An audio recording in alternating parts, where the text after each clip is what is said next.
माँ, आज bread pizza खाने का मन कर रहा है। आज मेरे लिए ब्रेड पिज्जा बना दो ना। लेकिन घर में तो ब्रेड है ही नहीं बेटी। आज मैं रोटी सब्जी बना देती हूँ। जब तेरे पापा ब्रेड लेकर आएंगे तब मैं तेरे लिए ब्रेड पिज्जा बना दूंगी। दरअसल रूही के पिता मदन एक ब्रेड बनाने वाली फैक्ट्री में काम करते थे। कुछ दिन बाद, अरे वाह, आज रूही बेटी ब्रेड देखेगी तो खुशी हो जाएगी। हाँ, क्या हुआ मदन भैया, बड़े खुश लग रहे हो? हाँ राजेश, आज काफी सारी ब्रेड बच गई है और मेरी बेटी इतनी ब्रेड देखकर खुश हो जाएगी। हाँ, ये कहकर मदन काफी सारी ब्रेड लेकर घर आ जाता है। ब्रेड देखकर रूही खुशी से झूमने लगती है। ये बाबा ब्रेड ले आए। माँ देखो ना, बाबा कितनी सारी ब्रेड लाए हैं। मुझे अब ब्रेड पिज्जा बना कर दो ना। हाँ बहू, अब तू जल्दी से मेरी पोती के लिए ब्रेड पिज्जा का इंतजाम कर दे और उसके साथ साथ मेरे लिए भी बना दे। माँ जी, आज तो मैंने खाना बना दिया है। अगर ब्रेड पिज्जा बना दिया तो खाना बेकार हो जाएगा, इसलिए आप सब कल खा लेना ब्रेड पिज्जा। नहीं दादी, आप बोलो ना माँ को अभी ब्रेड पिज्जा खाना है। अच्छा बहू, तू हमारे लिए रहने दे, हम कल खा लेंगे। तू अभी इसके लिए बना दे ब्रेड पिज्जा। हाँ रजनी, तुम इसी के लिए बना दो। वैसे भी हमारे पास फ्रिज तो है नहीं जहाँ हम ये खाना रख सकें, और कल तक तो ये खराब हो जाएगा, इसलिए हम सब खाना खा लेंगे। बस तुम रूही के लिए बना दो, इसका बड़ा मन है। रजनी रूही को ब्रेड पिज्जा बना कर देती है, जिसे खाते ही वो खुश हो जाती है।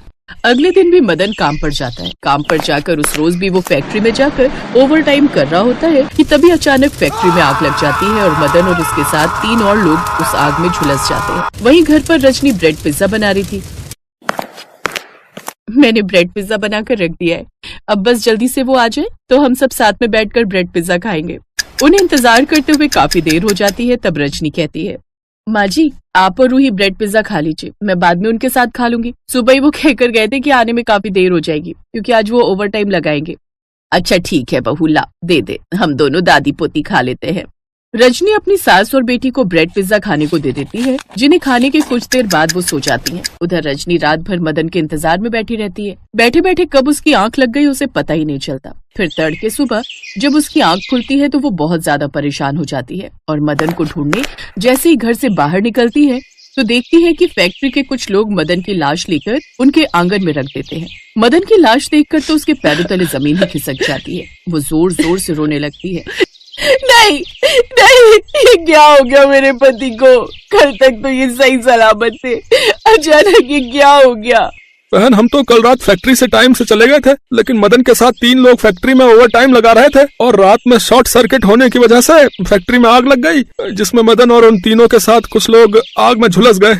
हे भगवान, तूने ये अनर्थ क्यों किया?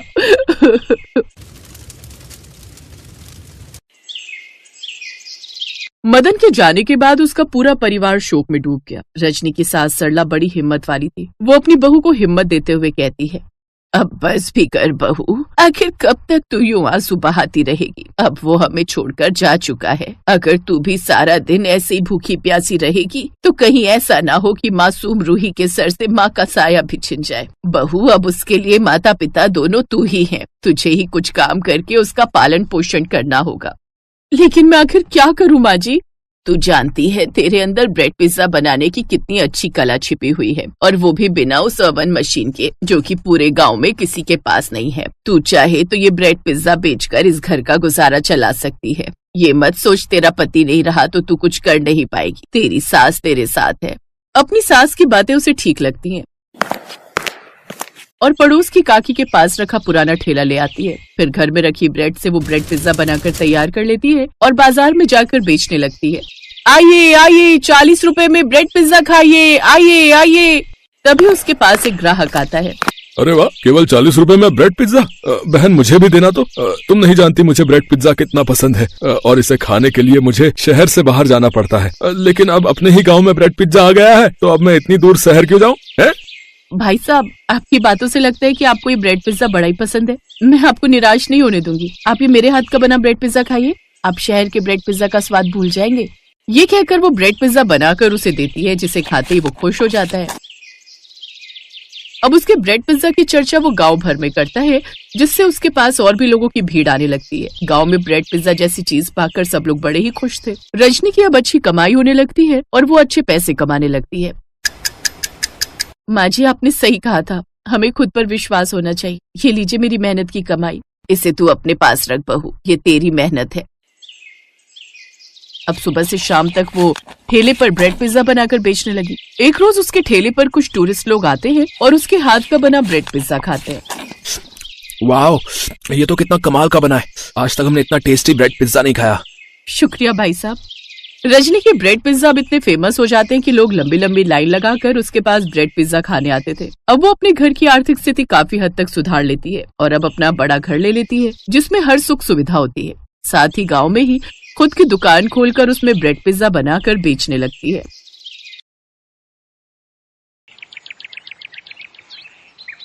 अरे अनुज जी, ये आप क्या उठा कर ले आए? वैसे ही हमारा एक कमरे का घर है, आखिर इतना सारा सामान रखेंगे कहाँ हम? रहने दे बहू, ये हमारी कभी नहीं सुनेगा। ना जाने फालतू की चीज उठाकर ले आता है। ये नहीं कि पहले घर बनवा लूं। घर का प्लास्टर झड़ रहा है, अब तो घर भी सड़क से नीचे आ गया है, लेकिन नहीं, इसे तो बस इन सब बेकार की चीजों में ही खर्च करना है। माँ, ये कोई फालतू की चीज नहीं है, बल्कि बहुत ही काम की चीज है। और ना ही मैंने इस पर कोई फालतू के पैसे खर्च किए, बल्कि मेरे मालिक ने मुफ्त में दी है। वो तो इसे फेंक रहे थे, लेकिन मैंने सोचा कि इसमें थोड़ा काम करवाकर इसको ठीक करवा लूंगा। और आखिर करोगे क्या इस मशीन का? तुम जानती हो, इस मशीन से पिज्जा बनता है जो मैं अपनी कंपनी में बनाता हूँ। और मैं सोच रहा हूँ कि कुछ एक दुकान खोलकर खुद का पिज्जा बनाने का काम खोलूंगा। यहाँ के लोगों को तो पता भी नहीं है कि पिज्जा क्या होता है। वो बेचारे जब ये वेज पिज्जा खाएंगे ना, तब उन्हें पता चलेगा कि क्या होता है ये वेज पिज्जा। अरे वही तो कह रही हूँ, यहाँ के लोगों को पता नहीं कि पिज्जा क्या होता है, तो वो कभी नहीं खाएंगे। और अभी मत पड़ इन सब चक्करों में। और अगर तेरी नौकरी चली गई और तेरा नया काम भी नहीं चला ना, तो हमारे खाने के लाले पड़ जाएंगे। अरे माँ, तो मैं कौन सा अभी खोलने के लिए कह रहा हूँ, कुछ समय बाद। इसलिए तो मैंने रूपाली को भी कढ़ाई में ही वेज पिज्जा बनाना सिखा दिया है, ताकि कल को ये भी पिज्जा की दुकान संभाल सके। एक रोज आधी रात को तेज बारिश आने लगती है, जिससे उनकी छत टपकने लगती है। अरे ये क्या, घर में तो पानी आ गया। मेरे माइक्रोवेव को उठाकर कोई ऊपर रख दो, नहीं तो बारिश के पानी से ये खराब हो जाएगा। ये देखो, इसे तो इस हालत में भी अपने इस मुए माइक्रोवेव की चिंता सताई जा रही है। फिर अगली सुबह। रूपाली, बारिश थम गई है। मैं काम पर जाने से पहले बाजार से बड़ी सी पन्नी ले आता हूँ, उसे छत पर डाल दूंगा, जिससे पानी अंदर नहीं आएगा। जी आप रहने दीजिए ना। वो क्या है ना, मेरा मन आज सुबह से बहुत बेचैन हो रहा है। आज आप काम पर से भी छुट्टी ले लीजिए और फिर पिन्नी लेने भी कल चले जाना। अरे कुछ नहीं होगा रूपाली, मैं बस यूं गया और यूं आया। ये कहकर अनुज दुकान की ओर चला जाता है, लेकिन रास्ते में काफी पानी भरा हुआ था। वो कुछ दूरी पर चलता है कि तभी बिजली के खंभे से लटकती तार पानी में गिर जाती है, जिससे पानी में करंट आ जाता है और अनुज उसकी चपेट में आ जाता है, जिस कारण उसकी मौत हो जाती है। अनुज की मौत की खबर जब उसके घर वालों को लगती है, तो उनके पैरों तले जमीन खिसक जाती है। हाय मेरा बच्चा, हमें छोड़कर चला गया। हे ऊपर वाले, ये तूने क्या किया? अरे जाने की उम्र तो मेरी थी, मेरे बेटे ने तो अभी तक कुछ देखा भी नहीं था। उसके आगे उसकी पूरी जिंदगी पड़ी थी। नहीं, इन्हें कुछ नहीं हुआ। माँ जी आप क्यों रो रही हैं? ये तो बस सो रहे हैं। अभी आप देखना, नींद पूरी होती ही जाग जाएंगे। सुनिए ना, उठिए ना, अभी तो हमें बहुत कुछ करना है। आपने कहा था ना साथ में मिलकर वेज पिज्जा की दुकान खोलेंगे और दोनों उसमें मिलकर पिज्जा बनाएंगे। बहू होश में आ, अनुज हमें छोड़कर जा चुका है और अब वो कभी लौट कर नहीं आएगा। हम दोनों को अकेले छोड़कर वो जा चुका है। इसके बाद रूपाली फूट फूट कर रोने लगती है। ऐसे कुछ दिन बीत जाते हैं। एक रोज रूपाली अनुज के लाए हुए उस माइक्रोवेव को उठाकर दुकान जाने लगती है। रूपाली बहू, तू ऐसी हालत में इस मशीन को लेकर कहाँ जा रही है? माँ जी, अब वो हमारे साथ नहीं है। अब हम दोनों गरीब सास बहू को मिलकर ही कुछ करना होगा। और वैसे भी अनुज जी का सपना था इसे पूरा करने का, तो अब मैं उसे पूरा करूंगी। पिज्जा बनाना उन्होंने मुझे सिखाया ही था, और वो भी कढ़ाई में। अब वेज पिज्जा बनाकर हम उसे गांव भर में बेचेंगे, जिससे हमें थोड़ी कमाई भी हो जाएगी और उनका सपना भी पूरा हो जाएगा। तुम ठीक कहती हो बहू, अब तो हमें उसका सपना पूरा करना ही होगा। तभी अनुज की कंपनी से उसका मैनेजर आता है। ये लीजिए माँ जी, ये अनुज की पिछले महीने की तनख्वाह है, इसे आप रख लीजिए, शायद आपके ही कुछ काम आ जाए। बहुत बहुत शुक्रिया बेटा, ये पैसे हमारे बहुत काम आएंगे। माँ जी शुक्रिया मत कहिए, ये पैसे अनुज की मेहनत के हैं।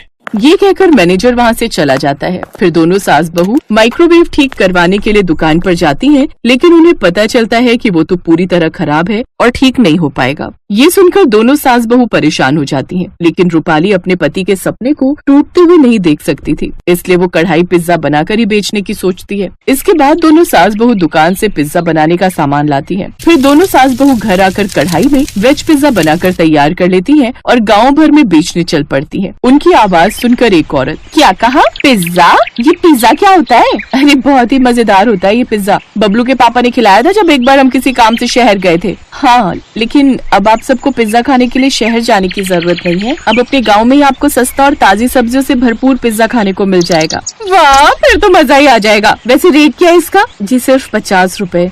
अरे वाह, इतना सस्ता। अच्छा तो लगा दो जल्दी से मेरे लिए वेज पिज्जा। हाँ, और मेरे लिए भी। उनका बनाया हुआ वेज पिज्जा सबको बहुत पसंद आता है।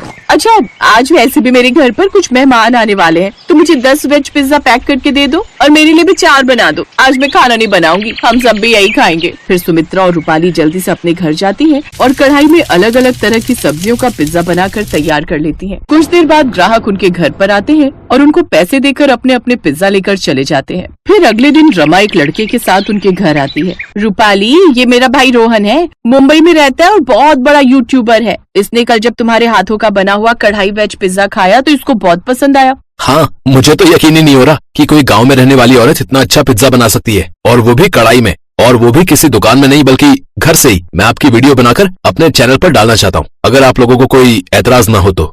भला हमें क्या एतराज होगा। बताइए माँ जी, आपको ये कढ़ाई वेज पिज्जा बनाना कहाँ से आता है? आज तक सबने माइक्रोवेव में बने हुए पिज्जा तो खाए होंगे, लेकिन कढ़ाई पिज्जा हमने पहली बार देखा है। बेटा, मुझे ये सब मॉडर्न खाना बनाना कहाँ आता है। ये सब तो मेरी बहू ने मेरे बेटे से सीखा था, जो कि एक कंपनी में पिज्जा बनाने का काम करता था। जी माँ जी बिल्कुल सही कह रही हैं। और ये कढ़ाई वेज पिज्जा भी मुझे उन्हीं ने बनाना सिखाया था। ये उन्हीं का सपना था जिसे हमने पूरा किया है। रोहन उनकी वीडियो बनाकर अपने चैनल पर अपलोड करता है। अब सास बहू का कढ़ाई वेज पिज्जा हर जगह मशहूर हो जाता है, जिससे उनकी माली हालत काफी सुधर जाती है और अब वो खुद का बड़ा पक्का घर बनवा लेती है। कुछ समय बाद अब वो खुद का रेस्टोरेंट खोलती है जिसमें पिज्जा ही बेचती है। अब वो और भी लोगों को काम पर रख लेती है। उसे देखकर सास की आंखें भर आती हैं और वो उसे गले से लगा लेती है।